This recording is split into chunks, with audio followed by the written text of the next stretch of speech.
Let me tell you something from the perspective of someone who has spent almost a century watching Wall Street breathe.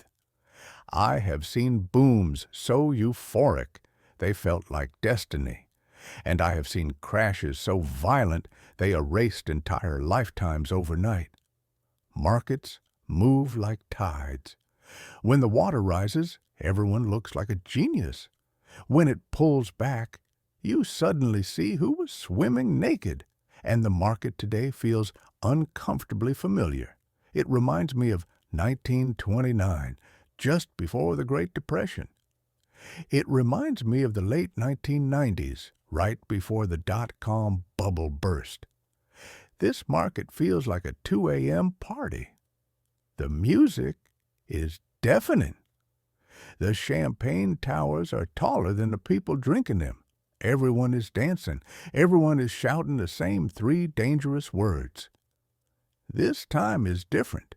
You can see it in their faces. That reddish glow of greed mixed with certainty. The belief that the party will never end. But while everyone else is on the dance floor, I'm standing by the door. And from here, I can already see the flashing lights outside. Those lights aren't the police. They're the economic cycle, quietly pulling up to the curb. Handcuffs ready, baton in hand, and most people inside are still fighting over the last glass of champagne. Here's the brutal truth most investors don't want to hear.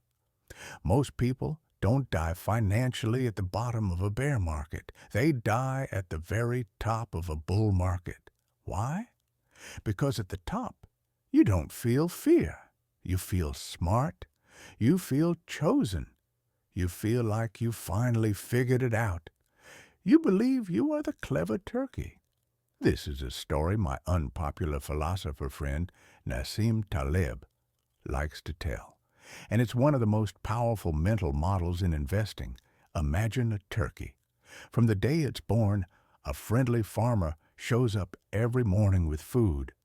Day 1, the turkey is cautious. Day 2, less so. By day 100, the turkey is fully convinced. The farmer loves me.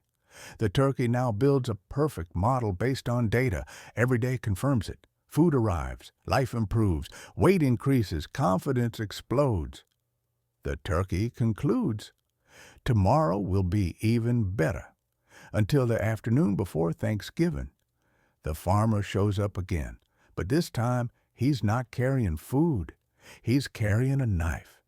To the turkey, this is an unpredictable black swan, a total shock. But to the farmer, it was planned all along. Now look at yourself. Your stocks go up every day. Your property value hits new highs. You buy something with no cash flow, no earnings, no purpose, and it doubles. You feel like that turkey. You confuse luck with skill. You mistake a rising market for proof of intelligence. You start believing that making money is easy. That reading financial statements is outdated. That valuation no longer matters. That people who talk about risk are just old and irrelevant. That is not progress. That is the warning sign. Every bubble at its core is collective self-hypnosis. People don't ask, what is this worth? They ask, how many times can it go up?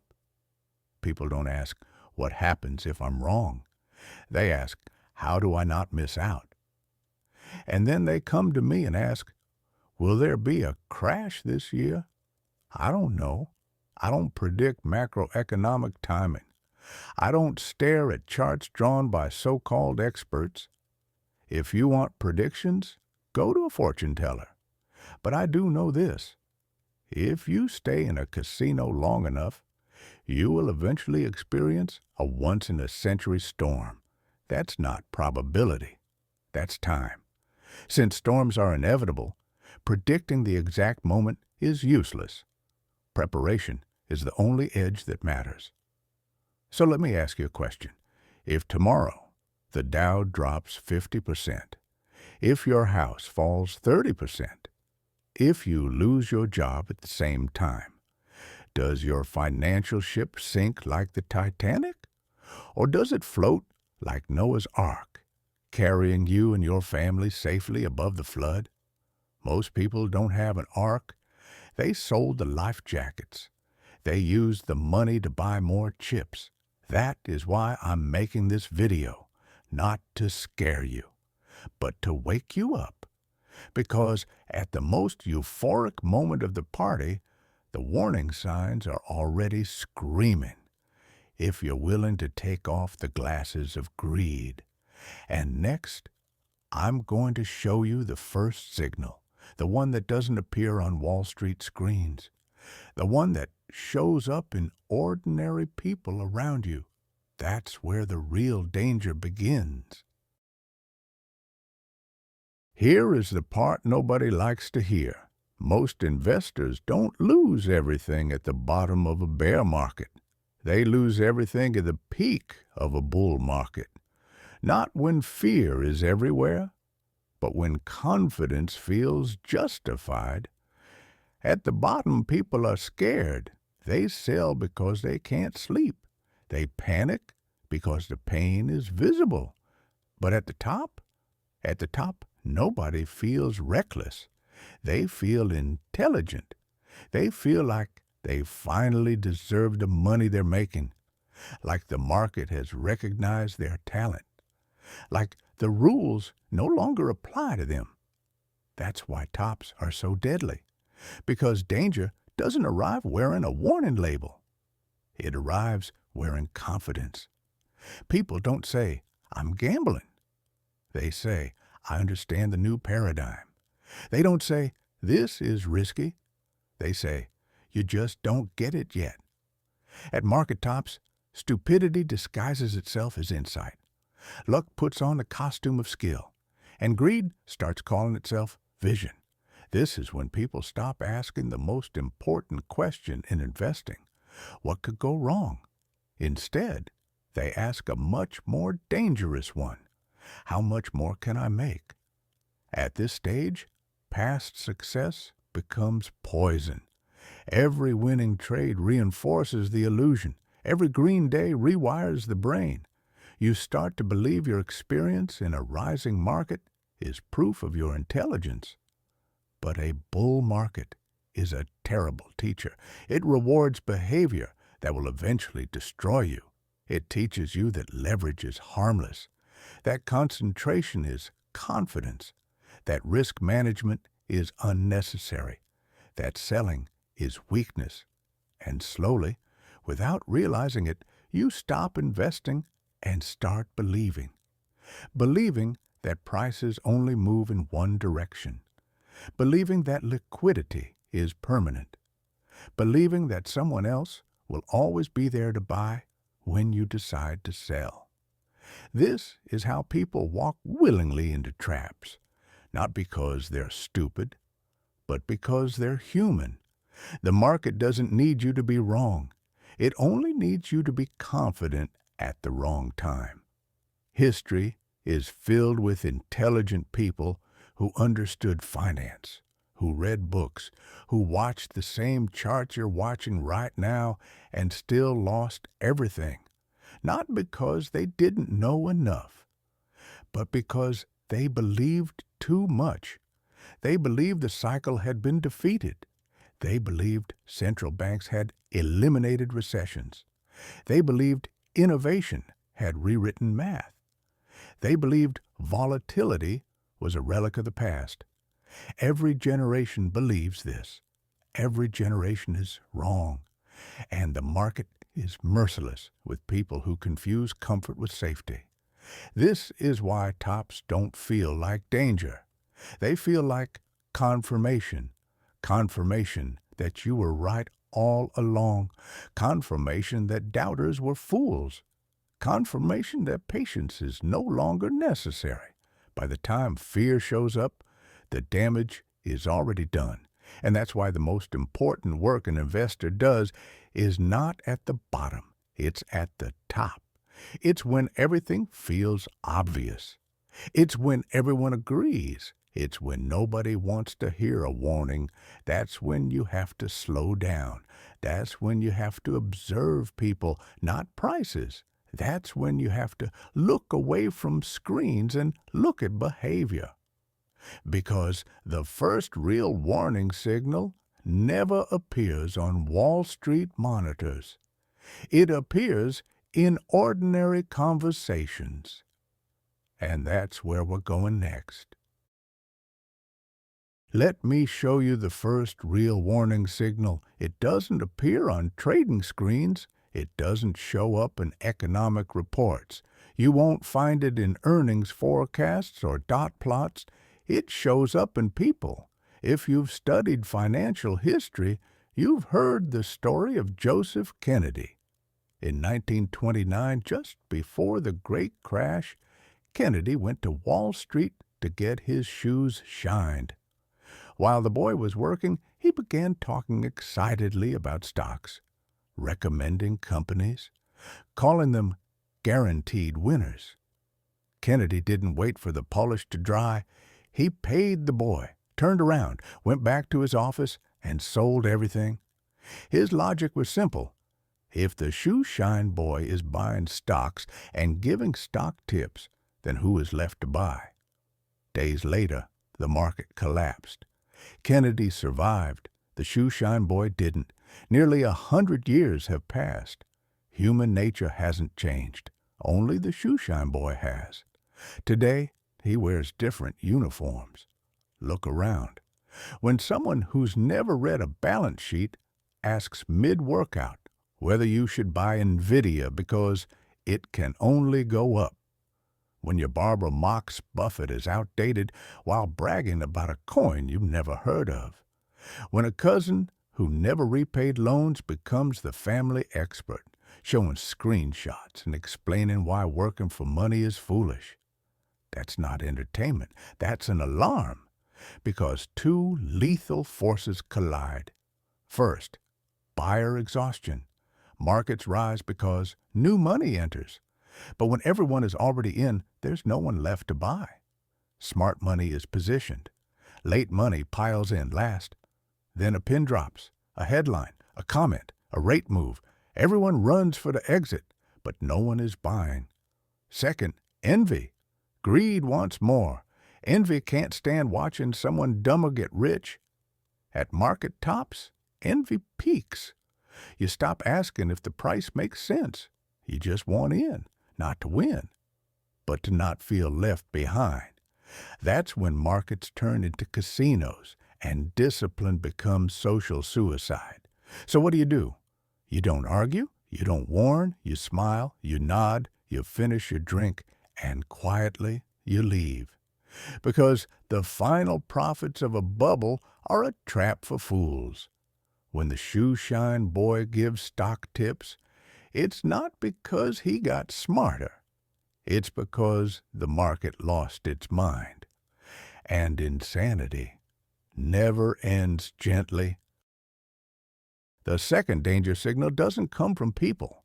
It comes from inside companies. This is where bubbles stop being psychological and become structural. Imagine you own a bakery. The honest way is boring. Make good bread. Sell it. Reinvest profits. That's value creation. Now imagine a different bakery. Bad bread. No customers. Losing money. But the owner isn't worried. He borrows cheap money and buys back his own shares. The stock price jumps. Analysts cheer. Earnings per share magically rise. He cashes out, buys a yacht. The debt stays with the company. That's not value creation. That's illusion. And near market tops, this behavior spreads. 3 patterns matter. First, buybacks replacing growth. Borrowing money to inflate EPS while revenue stalls and investment shrinks. The future is sacrificed for the present. Second, assets with no cash flow, coins with no utility, projects with no revenue, companies with no products, bought only because someone else might pay more. That's not investing. That's a casino. When talent flows into speculation instead of production, capital stops building the future and starts eating itself. Third, accountant cosmetics. Adjusted earnings, adjusted for stock compensation, adjusted for restructuring, adjusted for reality. If you ignore real costs, anyone looks profitable. When companies sell stories instead of cash flow, prices float on belief alone, and belief collapses fast. A real business produces cash. A late cycle business produces stock. When the tide goes out, only one survives. That's why this signal is deadly. Because when the illusion breaks, there's nothing underneath. The third signal is the most lethal because it comes from physics. On Wall Street, there's an old saying, the Fed takes away the punch bowl when the party gets good. For years, money was free, rates near zero, liquidity everywhere. When money is free, people stop asking if something is worth buying. They only ask if they can borrow more. The system learned to function drunk. Now the music slows, the punch bowl is gone. The lights are on, and the bill arrives. Interest rates are gravity. When rates are low, assets float. When rates rise, everything comes down. Not because of emotion, because of math. Higher discount rates mean lower valuations, even if the business doesn't change. This is arithmetic, not opinion. In this environment, two groups suffer. Zombie companies, alive only because borrowing was cheap. Now they can't refinance, they disappear. And leverage addicts. If you rely on debt to survive, higher rates drain your cash flow until control is gone. Margin calls don't negotiate. This is why long-lived institutions survive. They hold cash, avoid leverage, accept boredom. When storms arrive, they write checks. When you hear higher for longer, don't tune out. That's gravity returning, and gravity always wins. So what do you do when you know a storm will come, but you don't know when? You don't predict storms. You don't argue about forecasts. You don't stare at charts hoping for reassurance. You build a boat. In financial markets, only one kind of person survives a flood, the person who already has a vessel before the rain starts. Your Noah's Ark is not complicated, it's not clever, and it's definitely not exciting. That's exactly why most people never build one. It has three parts. The first plank is cash, not for returns, for survival. At this stage of the cycle, cash is not an investment. Cash is oxygen. It buys you time. It buys you options. It buys you the ability to say no. Without cash, you don't make decisions. Decisions are made for you. When prices fall and your income shrinks, you're forced to sell at the worst possible moment. That's not bad luck. That's structural failure. Once you're forced out, it doesn't matter how cheap assets become later. You're no longer in the game. But with cash, everything changes. You're not desperate. You're patient. You become the rare person who can wait while others are forced to act. The second plank is defensive assets. You can't sit in cash forever. You still need assets that can endure stress. Ask yourself a simple question. If the economy stalls for years, what do people still need? They still need energy. They still need food, water, medicine, and basic services. They still need the essentials of daily life. These assets are boring. They don't make headlines. They don't explode upward in bull markets, but in crashes, they fall less, recover faster, and often pay you to wait. That's not weakness. That's resilience. The third plank is the most important one, your temperament. In every crisis, the biggest enemy is not the market. It's panic. When headlines scream catastrophe, when friends call in fear, when every screen is red, your instincts will beg you to act, to sell, to flee, to do something. That's why you train now, before the storm. You reduce noise. You limit financial media. You read history instead of headlines. Because every crash in history felt like the end of the world, and none of them were. Your ark is not meant to hide you forever. It's meant to keep you alive until opportunity returns. I know how all of this sounds. After everything you've heard, you might be thinking this feels dark, even pessimistic. But don't confuse caution with pessimism. There's an old truth on Wall Street. Pessimists sound smart. Optimists make money. Why? Because pessimists are usually right. They see the bubbles. They see the debt. They see the greed and the cracks in the system. Their logic is clean. Their arguments are airtight. But pessimism has a fatal flaw. It keeps you out of the game, and if you leave the game entirely, you lose by default. What people consistently underestimate is the most powerful force in human history: resilience. I've seen it repeat itself over and over. Every crisis produces voices saying, "This time is the end. This time, the system is broken beyond repair." And every time, the damage is real. But the ending is the same. Systems adapt. Crises are not the end of progress. They are the immune response. They burn excess. They clear debt. They destroy fragile structures. They make room. Like a forest fire, they look devastating, but they create the conditions for stronger growth later. That's why I asked you to build an ark, not so you can hide in fear, but so you can survive with clarity. When others are exhausted, you still have strength. When others are wiped out, you still have capital. When others are bitter, you still have opportunity. So don't fear 2026. Don't fear any specific year. Respect the cycle. Accept that winter comes. Reduce leverage. Hold more cash. Strengthen your foundation.